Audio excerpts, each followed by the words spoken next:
한명숙 전 총리 그동안 뭐 별일을 다 했습니다. 방금 말씀하신 대로 조난관 권한대행이 지혜를 발휘해 가지고 마지막 그 한명숙 총리 신원운동을 저지를 했습니다만은 이제는 하다 안 되니까 본인이 직접 신원을 하겠다고 그렇게 나선 모양이에요. 그래서 뭐 이번 달 중에 한명숙의 진실, 나는 그렇게 살아오지 않았다, 300쪽짜리 그 책을 낸다고 그럽니다. 그러니까 그동안 대법원에서까지 다 판결이 나고 수감 생활까지 마친, 그러니까 뇌물수수 혐의를 해명이 아니라 변명하는 그런 책이라고 봐야겠죠? 그렇죠. 그래서 이제 이거 오늘 그 대구 매일신문, 네. 대구 매일신문은 이제 그 사설이요. 사설이 한명숙 억울하면 이제 그 감성팔이 말고 재심을 청구해라. 예. 이게 사설 제목입니다. 아, 그렇죠. 이런 식으로 이게 그 본인이 감성팔이 나는 이제 그렇게 살아오지 않았다. 나는 이게 그 흰백합처럼 순수하고 깨끗하게 흰백합처럼 정말 하늘을 한 점 부끄러움이 없이 살았다. 이런 식으로 이게 감성팔이 하지 말고 억울하면 이게 법에 정한 구제 방법 있잖아요. 예. 그게 바로 재심입니다. 만약에 그때 대법원 전납의체 재판이 잘못됐으면 새로운 증거를 제시해서 그렇죠? 그래야죠. 우리 재심 사유는 새로운 증거하고 그다음에 명백한 증거예요. 신규성과 명백성입니다. 재심의 요건이 신규성, 그때 재판에 못 냈던 새로운 증거. 그다음에 그것만 넣으면 무죄가 되는 명백한 증거. 이 두 가지 요건이거든요. 이걸 이게 재개해 가지고 재심 청구하면 되지. 왜 자꾸 이게 감성팔이 정치적으로 하냐? 이런 이제 사설을 냈거든요. 따라 저도 마찬가지로 억울하면 이게 재심이라는 게 돼 있는데 왜 자꾸 이게 정치적으로 쇼하느냐? 이렇게 비판하는 거예요. 본인은 무자비한 검찰의 공격 앞에 이렇게 무너져 가지고 2년간 억울하게 감옥살이를 했다. 그 이후 10년 동안 어두운 세월을 보냈다. 이게 좀 감성팔인데 지금 친노라든가 친문의 데모 역할을 하고 있지 않습니까? 어떻게 보면은 친노 친문의 교조요. 그래가지고 교주. 네. 그래서 그동안 교주 신원운동을 아주 줄기차게 지금 여권 친문 핵심들이 벌여왔지 않습니까? 그게 다 실패로 돌아갔어요. 그리고 이미 대법원에서도 뭐 다른 돈은 모르지만 3억 원. 이 부분에 대해서는 뭐 누가 보더라도 너무나 명백하지 않습니까? 예. 그런데 이런 것까지를 이렇게 부인하면서 나서는 이유가 이 전직 총리까지 하신 분이 왜 이런지 모르겠어요. 그러니까요. 결국은 이제 이거 진짜 억울한 사람은 이제 이거 오히려 같이 비교하면 박근혜 대통령이죠. 예. 박근혜 대통령이 말로 이게 10원 하나 개인적으로 받은 게 나왔습니까? 없죠. 삼성의 뭐 성마지원이야 정유라 문제고 예. 거기 박근혜도 관계 없잖아요. 그다음에 국정원의 특활비야 그때 관행적으로 국정원 특활비가 청와대 예산 썼잖아요. 다른 대통령 개인적으로 쓴 거 없잖아요. 그러니까요. 전 대통령들 다 썼잖아요. 아니 박근혜 대통령 10원 하나 안 받고 20년 받았어요? 20년 맞죠? 이것만. 선거법 2년 빼고 22년 아닙니까? 예, 그렇죠. 근데 한명숙 확실한 건 3억은 확실하죠. 예. 나머지도 6억도 뭐 전화비치니까 저는 확실하다 봐요. 3억 받은 사람이 6억 안 받아요. 근데 자 9억 받아서 이게 몇 년 받았어요?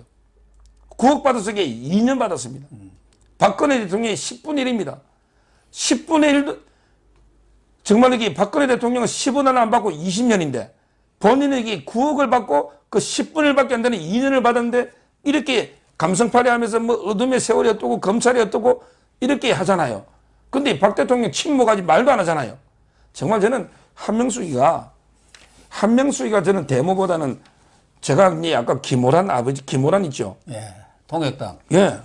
김호란을 왜 이렇게 방역 담당관 썼나 했더니 아버지가 이게 통역당의 핵심 멤버들만. 네, 그렇죠. 근데 그 문재인이가 제일 존경하는 사람이 신영복이 아닙니까? 신영복이. 우리 그 처음처럼 소주에 그 글 쓴 사람 있잖아요. 성공회 대신 돌아가셨죠. 더불어 신영복. 뭐 이런 거 쓴 사람입니다. 그렇죠. 신영복제라고 더불어 글씨를 뭐 이런 거 있잖아요. 신영복제라는 걸 예. 만들죠.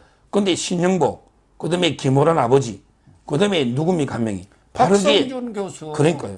그 사람이 얘기해요. 바로 한명숙의 남편. 예. 그래서 한명숙이 남편이 문제가 제일 존경하는 좌파의 대부고, 그리고 이제 한명숙이 있으니까 이렇게 나서는 게 아닌가. 근데 여기에 야 서문을 쓴 게 이해찬입니다. 아 그랬어요? 예, 책에 서문을 쓴 게 이해찬이에요. 이해찬. 그리고 이제 앞에서가 제일 끝에 대담 결론을 쓴 거는 유시민입니다. 유시민이가 대담을 했다면서요? 예, 마지막 결론 부분은 유시민이고 예. 서문을 쓴 게 이해찬입니다. 그 해골찬 할 때 그 이해찬 있잖아요. 예. 이 말은 이게 그 대깨문 친문들이 총출동해서 한명숙 구하기 이게 나선 게 아닌가 저는 이런 식으로 판단하는 거죠.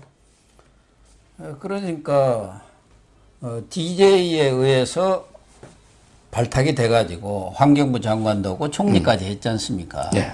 그 다음에 이제 노무현, 문재인으로 이어지는 이른바 진보 좌파 정권들이에요. 거기에 가장 상징적으로 백합처럼 이렇게 떠받들어지는 사람이 한명숙이 아닙니까? 예. 그래서 무슨 수를 쓰든 한명숙의 명예를 회복시켜야겠다. 그런 차원에서 지난번에 그 재소자들까지 동원해가지고 예. 무엇이 무슨 잘못됐다 어찌다 해갖고 위증 모해죄인가 뭐 보통 사람으로 무슨 소리인지도 모르는 모해 위증죄. 모해 위증죄라는 걸 만들어내가지고 검사들을 다 조사를 했는데 그게 아닌 걸로 드러났잖아요. 예. 그러니까 이 책 나온 거 보면은 이제 8.15 때 지금 그렇지 않아도 지난번 문재인도 오세훈, 박형준 양 시장이 박근혜 전 대통령 사면 건의를 했을 때 국민 공감대 그리고 통합을 함께 생각해야 한다고 하면서도 훨씬 더 뭔가 그 여지를 두었어요. 그래서 이 8.15 이 사면을 하면서 한명숙이도 꼽살이 끼어가지고 하는 거 아닌가. 그러니까. 한명숙이가 꼽살인지 한명숙이를 하려고 박근혜 전 대통령을 거기에 얹어갖고 하는 건지는 모르겠습니다만은. 그러니까요. 결국 이게 이번에 대선 출마요. 예. 야, 대선 출마 이게 제일 먼저 한 게 이광재 등만요. 예. 이광재 있잖아, 이광재. 예, 예, 이광재가 이제 대선 출마했습니다. 근데 이광재가 돈 많이 받아 먹어가지고 못 노죠. 예. 근데 저번에 작년에 이광재 사면해 줬잖아. 예. 근데 이광재만 하면 그러니까 이쪽 단어 끼운 게 신지호 아닙니까? 그렇죠. 신지호 선배. 예. 유튜브 하는, 방송하는. 예. 근데 신지호 선배는 출마할 생각이 없는데 이광재는 이게 국회의원까지 원주에서 돼가지고 지금 이게 대통령 선거 출마한다는 거 아닙니까? 준비를 열심히 하는 그러니까 거예요. 이게 급이 안 맞게 깨였기는 깨였는데 이런 식으로 이게 꼼수 사면을 하는 거거든요. 그래서 저는 아마 이제 문재인 입장에서는 한명숙의 명예회복을 안 시켜주면 내가 눈을 못 감듯이 대통령 중에 네 대통령 5년 하면서 내 명예단은 못 시켜주냐? 이러면 이게 문재인이 할 말이 없잖아. 그렇죠. 그러니까 이게 저는 문재인이가 대통령 마치기 전에 어떻게든 한명숙을 사면시켜 주려고 그게 현재 이제 처음에 박범계 시기가 지휘권 발동해가지고 검찰 조질라니까 그것도 안 되고 조남관 때문에 그래서 이제 이번에 뭐 사면도 아마 이제 마지막 이명박 박근혜 대통령 사면하고 한명숙이하고 이게 꼼수로 끼어열지 모르지만 아까도 말했지만 박근혜 대통령은 10원을 안 받은 20년이고 그리고 이게 이미 4년 이상 수감한 최장수 우리 역대 대통령입니다. 근데 한명숙이하고 어떻게 비교합니까? 한명숙이 돈을 받은 게 전화비채로 다 이게 직접 받은 게 증거 넣었잖아요. 따라서 저는 그렇게 꼼수로 어물쩡 한명숙이를 사면해서는 안 된다. 이렇게 보는 거죠. 그래서 진중권 전 교수가 한명숙 책 나온다는 소리를 듣고 참 파렴치해도 너무한다. 뻔뻔함에 놀랍다. 뭐 이런 얘기를 했는데 저희들도 좀 같은 생각이 아닌가 그런 생각을 합니다. 그럼요. 그런데 한명숙은 그렇다고 유시민이가 좀 큰일 났어요. 그렇습니다. 유시민이가 지금 서부지검에서 아무래도 기소를 할 것 같지요. 지금요. 지금 이게 허위사실 유포의 명예훼손이죠. 이게 형량이요. 또 정보통신망법에 보면 가중처벌이 있습니다. 7년까지 갑니다. 7년까지. 형법의 명예훼손도 있지만 유시민은 이제 언론을 통해서 방송이나 언론을 통해서 이게 명예훼손하면요 가중처벌돼요. 그래서 옛날에 우리 유시민하고 비교할 사람은 누구냐면 이게 그 정봉주라고 있죠. 예. 정봉주. 구속되기 전에 뭐 했어요? 여의도에서 이게 키스를 하다가 자기는 간적도 없다다가 카드 넣어가지고 뭐 어쩌고저쩌고 무혐의 넣었지만 그거는 이게 안 했다는 건 아닙니다. 이 정봉주가 MB를 명예훼손했죠. 그때 그 BBK 뭐 있잖아요. 예. 근데 그 어떻게 됐어요? 실형 나왔죠.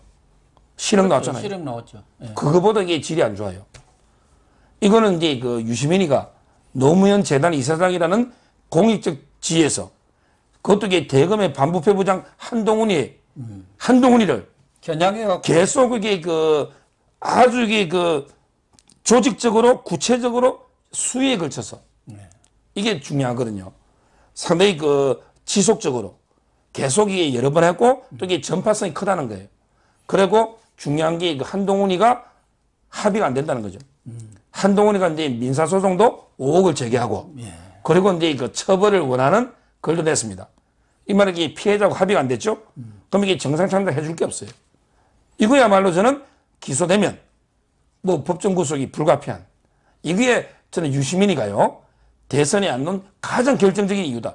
왜? 한동훈을 알거든. 절대 합의 안 할 사람이다. 이거 알기 때문에 저는 이렇게 봅니다.